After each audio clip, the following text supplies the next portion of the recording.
The autism tax, what is it? Well, we're exploring the financial strain on families caring for people with autism, but also those adults who have autism and the ways that they can receive financial support from themselves and their families. Now, this is important because as a society, not fair.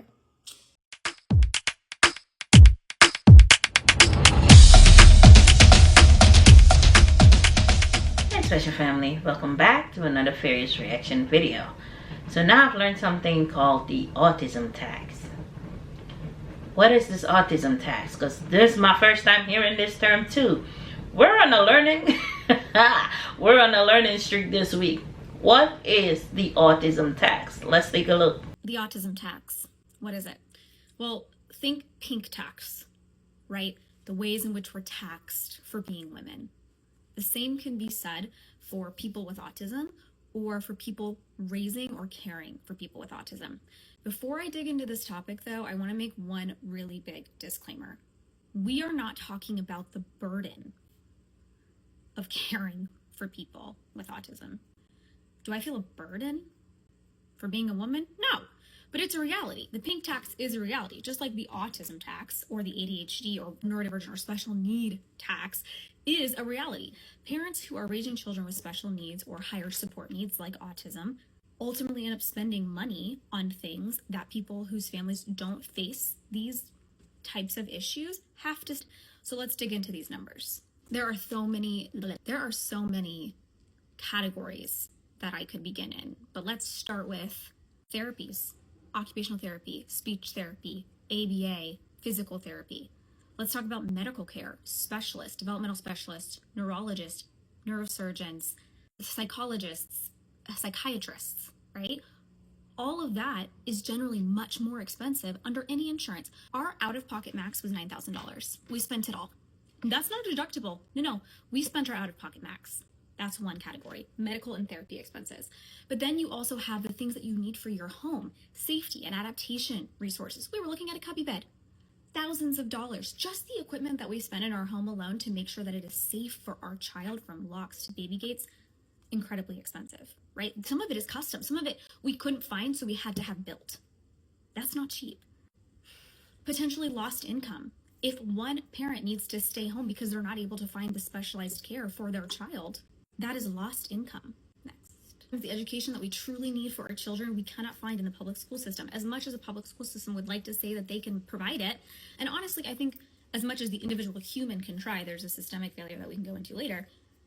A lot of times it either has to be paid for privately, paid for in the home, or again, income loss because a parent is choosing to stay home and homeschool their children. There's so many more categories that I'm not even listing here. One of the ones for us that's big is clothing, because it took a really long time and a lot of trial and error to figure out what my daughter would actually wear. And that was important to me. I wanted her to feel comfortable, so I wasn't going to give up, right? I wasn't going to be like, well, we spent the budget for that, so I wasn't going to make her uncomfortable. And there's all of these things. Are any of these bad? No. But I think it needs to be talked about and acknowledged. We talk about the stress and the strain on parents or people with autism, and financially that is one of the ones that is so important but very rarely talked about. Why? Because it's an awkward topic, right?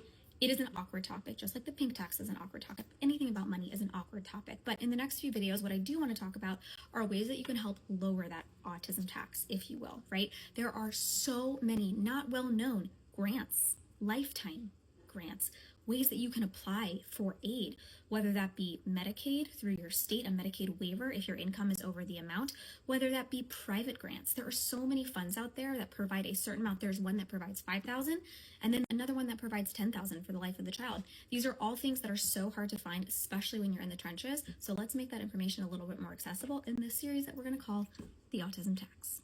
Really wanted to focus on today was other support areas, meaning private support areas.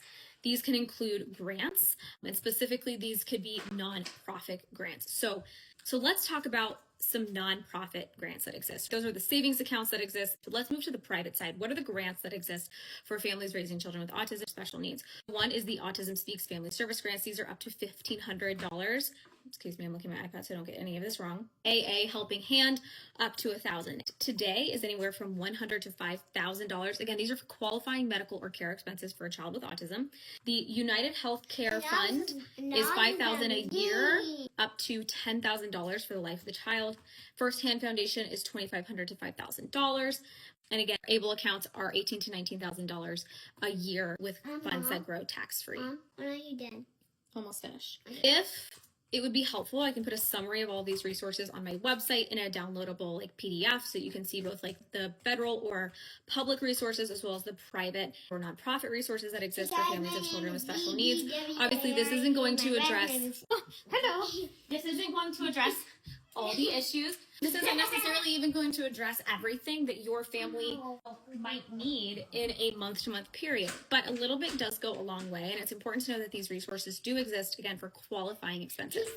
The autism tax, what is it? Well, we're exploring the financial strain on families caring for people with autism, but also those adults who have autism and the ways that they can receive financial support from themselves and their families. Now, this is important because as a society, not fair, because there's just not enough awareness about it. It's an awkward topic, right? We're not talking about the burden of caring for people. We're talking about the reality of the financial portion of this that is incredibly important. Now, in the previous video, we talked about Medicaid and the importance of that and the importance of finding these service facilitators. Do nothing else, service facilitator. That's number one.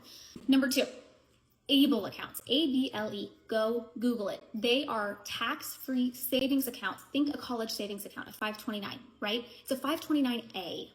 ABLE. Now, it does have to be signed by your doctor. It allows you to save up to $100,000 of tax-free expenses that you can set aside for your child in order to take care of things that otherwise you would not be able to take care of tax-free. And this is important because it is a savings account for them, and it can extend into adulthood. Now, the disability has to be established before the age of 26. That is the important part. But if you are working with a financial advisor or financial team, ask them about an ABLE account. They should have already informed you about it, but if not, ask them. Secondly, if you have not already stood one up, look into it. This is a way to lower your own taxable income, but also provide for your child. Make sure that they have what they need in a way that maybe doesn't place as much strain. Now, is it going to solve all the problems? No, but you're able to touch that money tax-free. How do you set it up? There's a website. Go straight to the website. There's going to be a form that you need to download to verify the diagnosis of your child from their medical provider. This is incredibly important. You will not be able to establish the account without the authority of the provider who gave the diagnosis or whoever is treating your child at the time. That is the second. In part 3 of this series, we are going to explore private resources. So we've looked at 2 public resources, Medicaid and ABLE accounts. In the next part of this series, part 4, we're going to talk about what public resources are there, what private resources are there for children with autism and their families. Now, a lot of this is going to be grants, meaning application, but let's talk about that and why that's important. In this series that I'm calling the Autism Tax. The Autism Tax, what is it? This is part 2 in a series where I am exploring what it means to have the autism tax placed directly on families and adults with autism. In part 2 of this series, we're going to be exploring one of the ways that families can receive aid here in the United States. Now, obviously, this varies widely from countries. Now, we're going to be looking at in this series few different sources of funding and resourcing. We're going to be talking federal, private, and public. So in today's lesson, we're going to be talking about federal aid. What does that mean? I must clean my glasses. Can't see it. Most simply, and in most states, that means Medicaid. At least in my state, the state of Virginia, there's 2 types of Medicaid. There is Medicaid for those who are below the income limit, and there are Medicaid waivers for those who are above the income limit. So Medicaid is pretty straightforward. When you are below the income limit, you go to your social services and your Medicaid management office for your county, and you work to register your family. Now, that process can be exhaustive. It's generally a very long application process, and they're usually like an online portal. You can Google your county name and Medicaid, and those resources will come up. A lot of the times, it's easier to call the office, leave a voicemail, and get on the phone with someone before you go through the application process. That's step number 1. Step number 2, if you are above the income limit for Medicaid in your state, what you can also look at is the potential for a Medicaid waiver. Now, this varies from state to state, and my state of Virginia does allow it. And basically, it means if your child has a disability, then you can qualify. However, this requires an in-home visit from a social worker to decide whether or not your child qualifies for a Medicaid waiver. Now, in my experience, these interviews have been very subjective. The in-home ones, my son qualified, my daughter did not, even though my daughter has higher support needs, but she's a girl. Yeah. But she's a girl, so that's a whole thing. What the Medicaid waiver allows us resources for is additional coverage that our private insurance does not cover for things like therapies, but it also covers an in-home care attendant. Now that can be myself, it can be someone we hire, it can be somebody that we hire through an agency. And you are allotted a certain number of hours based on the support needs of your child for that personal home care attendant. Now in my state of Virginia, again, we are using a service facilitator, which is a group paid for by the state to help work through that process because it is so incredibly confusing. Think of the service facilitators as your guide. So if you are able to find a service facilitator, a Medicaid service facilitator in your state, you are golden. All you have to do is contact them. That's it. They will help you, walk you through the process to take care of the rest. If that is all that you can do for your child this week is find a service facilitator for Medicaid in your state, you're good to go. I wish I had done that sooner. I didn't, and I went through the process by myself, and it was very, very, very challenging. Now, was it successful? Yes, I'm now working with them because I am also a personal care attendant for my son. So that is one federal resource. So this was part 2. We talked about Medicaid. In part 3, come back. We're going to talk about ABLE accounts, ABLE. These are tax-free accounts that grow with your child, similar to a college account. And this is important because it can help put money aside for future needs and current needs while lowering your taxable income. Come back for part 3 of what I'm calling the autism tax. So my husband and I are currently in the process of trying to find our autistic son a different placement in a different school setting because the one that he's currently in for the last year has just been a complete mess. And we've gotten an advocate for the last few years, and she's been able to help us get multiple things for my son, like an AAC device, a one-to-one, like additional services in school, and just like really putting a huge responsibility back on the school and the APIS to give my son the accommodations that he needs, and really fighting for independent assessments and evaluation to prove what I have been screaming from the rooftops and putting in writing with the teachers and the district. And so thankfully with our advocate, she's helping to put my son into a different setting, into a different district, even if that means having to risk taking them to due process. And I think we're one step closer, but my husband was like, why is this so hard? And I said, it's hard because we care. It's hard because we're parents who pay attention and we actually care about the type of setting and placement that our son is in. And we know what our son is capable of, and we know where he's currently at is not going to help support him. And it's even more hard because the responsibility tends to fall more on the mother, like in most cases. And it's not because my husband doesn't care, it's because he is a teacher and he can't just pick up the phone during the middle of the school day to have conversations with the APIS, with the advocate, with the different teacher, with the different people who are conducting these assessments and evaluations, and trying to get their information so that they can give us information that we need to provide basically a report that says this is why we're asking for X, Y, and Z, because we have the data to prove that this is so. And so on top of being a working mom, I have to take calls at work. I have to take calls and I have to be in meetings that have to do with work and getting my work done. But then in between all of this, I have to find time to have these scheduled conversations with people who take anywhere from 30 minutes to 45 minutes to try to make sure that I'm also pushing people to give us the information that we need and to do what they have to do in order for me to provide a case that supports what I'm saying. Like, I'm to the point where I've considered quitting my corporate job so that I can stay home with my son and homeschool. I know within my heart of hearts that that would probably be the best thing, but I also know within my heart of hearts that I'm not a professional when it comes to homeschooling my autistic son. That is what I turn to the professionals for, and that is where I try to utilize the resources that we have so that I can look to these professionals to say, this is what I need additionally from you. And then on top of all of these scheduled calls that I have to have with all of these different people, it's then taking him to his scheduled appointments for services. It's ABA, it's the advocate, it's the supervisor for his BII, it's a school teacher, it's the APIS.